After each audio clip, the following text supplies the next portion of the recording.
প্রাক্তন কার্যকারী সম্পাদক আপনাদের সামনে এখন বলবেন জয় মিত্র। জয় মিত্র মহাশয়কে আমি মাইক্রোফোনে আসার জন্য বিশেষভাবে অনুরোধ রাখছি। জয় হরিচাঁদ, জয় গুরুচাঁদ। উপস্থিত এই নিষ্পেষিত, নির্যাতিত, নিপীড়িত মানুষের প্রতিনিধি,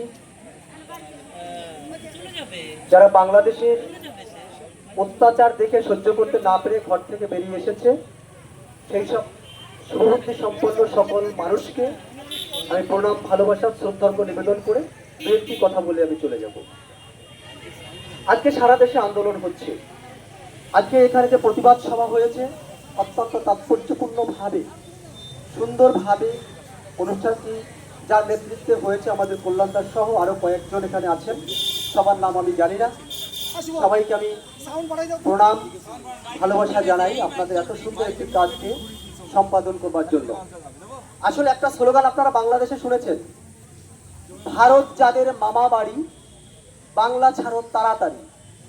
আসলে আমি যদি প্রথমেই বলি, এখন তৎকালীন যে তত্ত্বাবধায়ক সরকার ইউনুস খান, তার শ্বশুরবাড়ি হচ্ছে বর্ধমান জেলায়। তার মানে ইউনুস খানের যে ছেলে বা তার মেয়ে, তার যে সন্তানাদি, তাদের মামা বাড়ি কোথায়? ভারতে। সেটাই তো হয়। তো তারা স্লোগান দিচ্ছে, ভারত যাদের মামা বাড়ি, বাংলা ছাড়ো তাড়াতাড়ি। তার মানে তাদের বাংলাদেশ, ভারতে তাদের অনেকেরই আছেন, এবং তত্ত্বাবধায়ক সরকার যিনি, তার শ্বশুরবাড়ি বাংলাদেশে। কিন্তু এই মুহূর্তে ওপার বাংলায় যারা আছেন, যে পরিস্থিতি তাদের, সেই পরিস্থিতিতে দুটি পথ খোলা আছে সংখ্যালঘু মানুষের। এক, স্বেচ্ছায় মৃত্যুবরণ করা, আর নচেত ধর্মান্তরিত হওয়া। এই ধর্মান্তরিত যাতে না হয়, স্বেচ্ছায় যাতে মৃত্যু না হয়, তাই এপার বাংলার সচেতন প্রেমী মানুষ, আপনাদের মতো শুভবুদ্ধি সম্পন্ন মানুষ, তারা আজকে পথে নেমেছে, মিছিল করেছে। তারা বার্তা দিতে চাইছে যে ওপারায় যেসব নারী নির্যাতন, ধর্ষণ যেসব হচ্ছে, তাদের বিরুদ্ধে আমরা প্রতিবাদ মিছিলে অংশগ্রহণ করছি, যাতে তারা সুন্দরভাবে একটি দেশ, একটি স্বাধীন রাষ্ট্র কায়েম করে নিজেদের সম্মান বাজি রেখে, নিজেদের সম্মান রেখে চলতে পারে। আপনারা জানেন যে গতকাল আমরা সাংবাদিক সম্মেলন করেছিলাম প্রেস ক্লাবে। সেখানে একটি আওয়াজ উঠেছে যে মতুয়াদের জন্য, সংখ্যালঘুদের জন্য, ওপার বাংলায় যারা সনাতনী আছে, তাদের জন্য আলাদা করে একটি দেশ দেওয়া হোক। এর কারণ কি? এর কারণ একটাই, এরা তলে তলে যেটা করছেন, বাংলাদেশের নাম পরিবর্তন করে তারা ইসলামিক দেশ গঠন করেছে 1977 সালে, কিন্তু এখন সেটাকে জামাতিস্তান বলে দেশের নাম ঘোষণা করতে চলছে। ওই দেশে কি হবে সেটা আমাদের মাথা ব্যথার কারণ নয়, কিন্তু যেভাবে সংখ্যালঘুদের উপর অত্যাচার হচ্ছে, একটি 15 বছরের মেয়েকে 10 জন মিলে ধর্ষণ করে আজকে মৃত্যুর সাথে পাঞ্জা লড়ছে। বাংলাদেশের ঢাকা জেলায় একটি জাতির, মানে ওটা হচ্ছে রবিদাস সম্প্রদায়ের পুরো উচ্ছেদ করে দিয়েছে। চট্টগ্রামে একটা জাতিকে পুরো উচ্ছেদ করে দিয়েছে। খুলনা জেলার ডুমুরিয়ায় সেখানে তাদেরকে যেভাবে নির্যাতন করা হচ্ছে।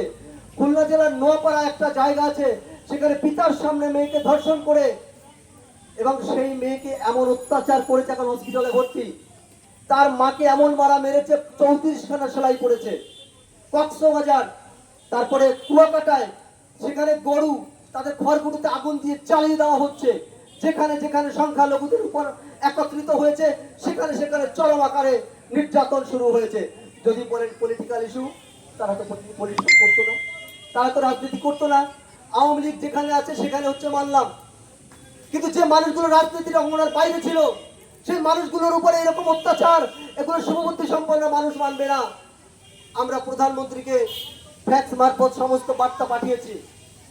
আমাদের মতো মহাসংঘ থেকে তার কাছে জানিয়েছেন, এবং আমাদের অনেক সমাজের যশমান ব্যক্তিত্ব প্রধানমন্ত্রীকে ফ্যাক্স বার্তা দিয়ে জানিয়েছেন, জাতিসংঘকে জানিয়েছেন, ব্রিটেনের প্রধানমন্ত্রীকে জানিয়েছেন।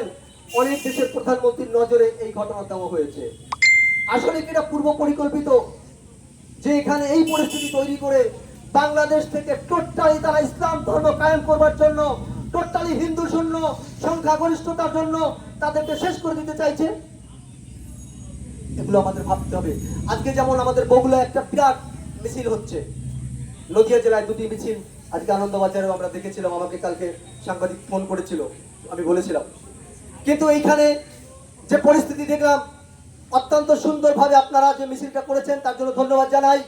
আরো অনেক বক্তা আছে, আমি বেশি কিছু আর বলবো না, তবে একটাই কথা বলবো যে উপারায় মানে ওই দেশে পূর্ববঙ্গে যে মানুষগুলো আজকে অত্যাচারিত হয়েছে, সে আমার রক্তের কেউ না হলেও সে আমার আপনজন।